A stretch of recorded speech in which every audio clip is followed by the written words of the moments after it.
என்னுடைய நெருங்கிய நண்பர், நான் மோதிட்ட பேசினேன், ரஷ்யாட்ட தான் ஆயில் வாங்குறது நிறுத்திடுறேன், என்னால் உடனடியாக பண்ண முடியாது, கொஞ்சம் டைம் கொடுங்கன்னு சொன்னார், நானும் நீங்கள் டைம் எடுத்துக்கங்கன்னு சொன்னேன் அப்படின்னு சொல்லி வந்தார்.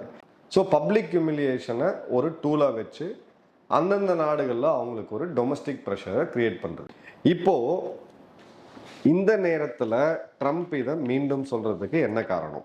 இந்தியாவுடைய தேர்தலில், மாநில தேர்தலில் மிகப்பெரிய மதர் ஆஃப் ஆல் எலெக்ஷன்ஸ்னு சொல்கிறது ரெண்டு. ஒன்று பீகார், ரெண்டாவது யூபி. இப்போ பீகாரோடைய தேர்தல் வந்து ஜஸ்ட் ஒரு 2-3 வாரத்தில் தேர்தல் நடக்க இருக்குது.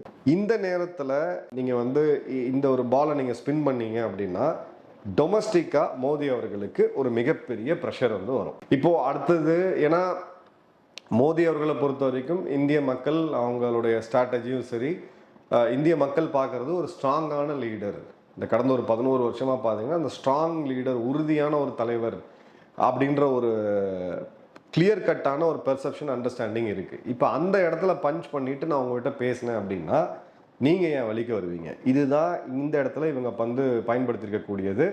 ஏன்னா மோடி அவர்களுடைய ஃபேஸ் ரொம்ப ப்ராமினெண்ட்டாக பீகார் எலெக்ஷனில், வெஸ்ட் பெங்கால் எலெக்ஷன்லையும் பயன்படுத்துகிறாங்க. குறிப்பாக பீகார் எலெக்ஷனில் அங்கே இருக்கக்கூடிய நண்பர்கள்ட்டே பார்த்தேன், கேம்பெயினே பார்த்தீங்கன்னா மோடி அவர்களுடைய, ஏன்னா சீஃப் மினிஸ்டர் நிதிஷ் அவர்கள் ரொம்ப வருடமாக அங்கே ஆட்சியில் இருக்கிறாரு, சிஎம்மாக இருக்கிறாரு, அவர் மேலே இன்கும்பன்சி அதிகமாக இருக்குது. இனி வரக்கூடிய ஒரு 3 வார காலம் பார்த்தீங்கன்னா இந்த ப்ரெஷரை இன்னும் அதிகப்படுத்துவாங்க. என்னோட கணிப்பு அதுதான்.